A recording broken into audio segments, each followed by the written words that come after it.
8:47 p.m. A catchment tank on a dirt road in rural Hawaii. Police pull a 69-year-old man's body out of the water, half submerged, left like nobody would ever look there. Almost 16 hours later, 500 yards down the same road, they find a second body, 79 years old, beaten to death in broad daylight while his neighbors went on with their lives. That night, 20 miles away, a third man is found with his throat slashed open during a welfare check nobody thought would end this way.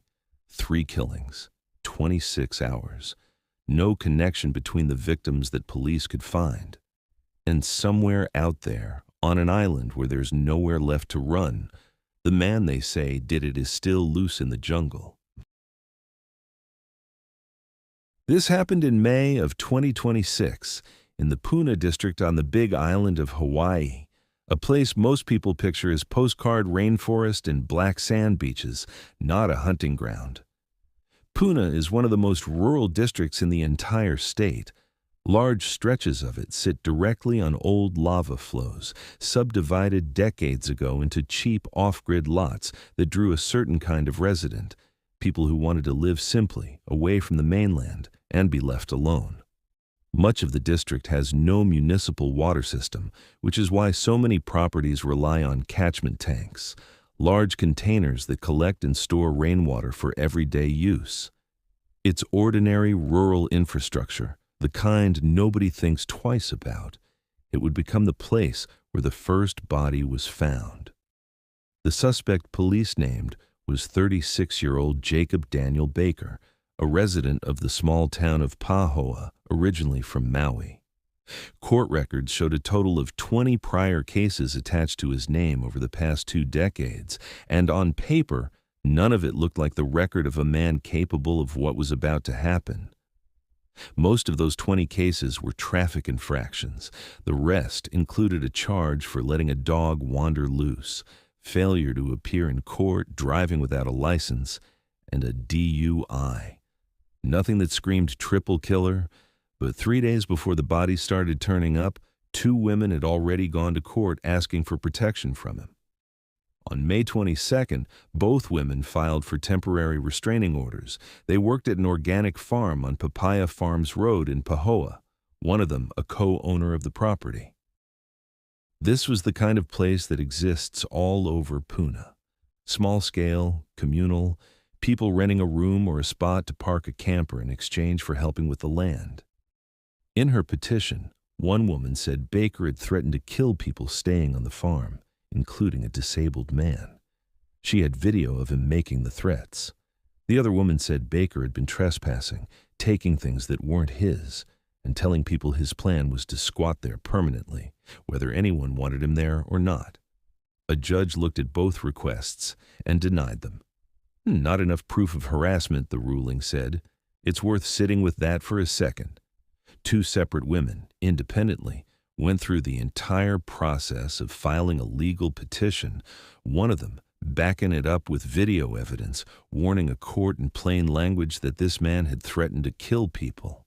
And the system looked at what they had and decided, on balance, that it wasn't enough to act on.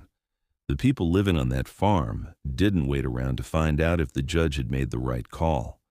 They packed up and left the property not long after, including the disabled man Baker had allegedly threatened directly. 3 days later, the first body was found less than a mile from that same farm. At 8:47 p.m. on May 25th, officers were called to Papaya Farms Road. They found 69-year-old Robert Shine, partially submerged in a catchment tank, the kind of water storage system common on properties without municipal water access on the island. He was dead.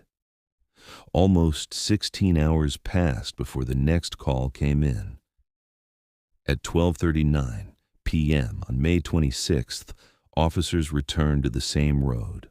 500 yards from where Shine had been found, they discovered 79-year-old Chitta Morse, dead from blunt force injuries. 2 bodies, 1 road, less than a day apart. Then, that same night at 9:58 p.m., officers were dispatched almost 20 miles away to the coastal community of Kalapana. They were doing a welfare check, the kind of call that usually ends with an elderly man not answering his phone and being perfectly fine. Instead, they found 69-year-old John Carse, dead with a slash wound across his throat.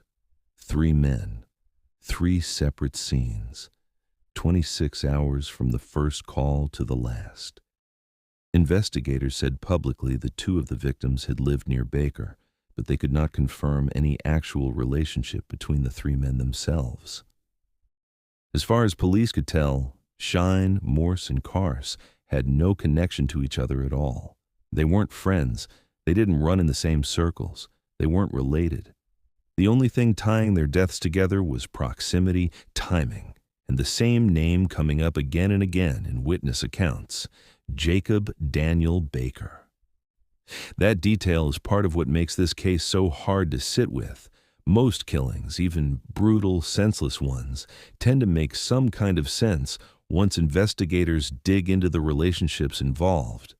A grudge, a debt, a breakup, a business deal gone bad.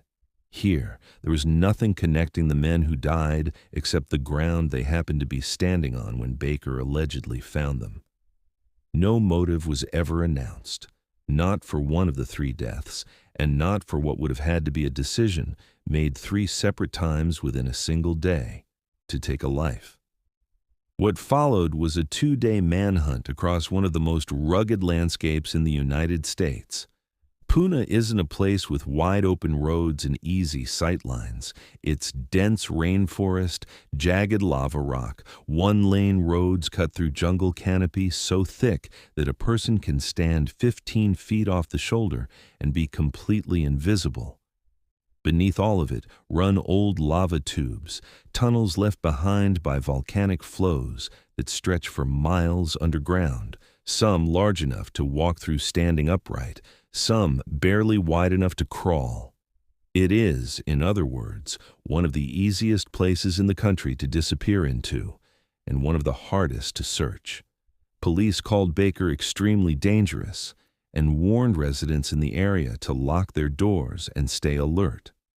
For an island community that had just learned 3 of their neighbors were dead within a single day, that warning didn't need much explaining.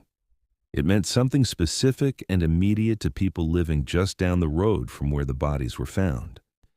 During the search, witnesses reported spotting him in Leilani Estates, a subdivision built directly on top of an old lava flow, and later inside a 7-Eleven convenience store in Pahoa, moving in and out of public view like he still believed he had somewhere left to go.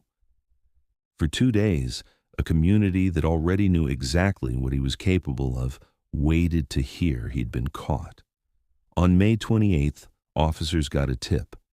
Baker was spotted hiding in tall grass just off Kalapana-Kapoho Road in the same district where the first 2 killings had happened. When officers moved in, he ran. He didn't run toward a road or a car. He ran into a lava tube, one of the narrow underground tunnels formed by old volcanic flows that riddle this part of the island, and tried to disappear into the dark. The same landscape that had hidden him for 2 full days, finally closing in around him instead. It didn't work. Officers followed him into the tube and took him into custody without further incident. He now faces 3 counts of second-degree murder, along with burglary, unauthorized control of a vehicle, unauthorized entry into a motor vehicle, theft on 2 separate counts, and criminal property damage. The case has moved into Hawaii's court system, where it remains active, with additional hearings expected as prosecutors build out exactly what happened across those 26 hours. What stays with people about this case isn't just the brutality of it, though a slashed throat, a body left in a water tank, and a man beaten to death in broad daylight are brutal by any measure. It's the timeline. 2 women stood in front of a judge 3 days before it happened and said, in writing, that this man had threatened to kill people. One of them had it on video. The judge said there wasn't enough proof. 72 hours later, 3 men were dead. There was no dramatic reveal at the end of this one. No twist suspect nobody saw coming. Just a name that had already been said out loud in a courtroom 3 days before 3 families lost someone, in a place where the jungle itself became one more obstacle standing between investigators and the man they were looking for. As of now, the case is still moving through the courts. Baker has not been convicted of anything, and under the law he is presumed innocent until a jury says otherwise. But 3 men who had never met each other in a quiet corner of a Hawaiian island most people only know from vacation photos did not survive the 26 hours that followed a warning nobody acted on in time. And on an island where there is, quite literally, nowhere left to run once the ocean stops you, the only thing that finally caught him was the same ground he'd been hiding under the whole time. For the families of Robert Shine, Chitta Morse, and John Carse, none of what happens in a courtroom now will change what already happened on that road and in that lava tube over 26 hours in May of 2026.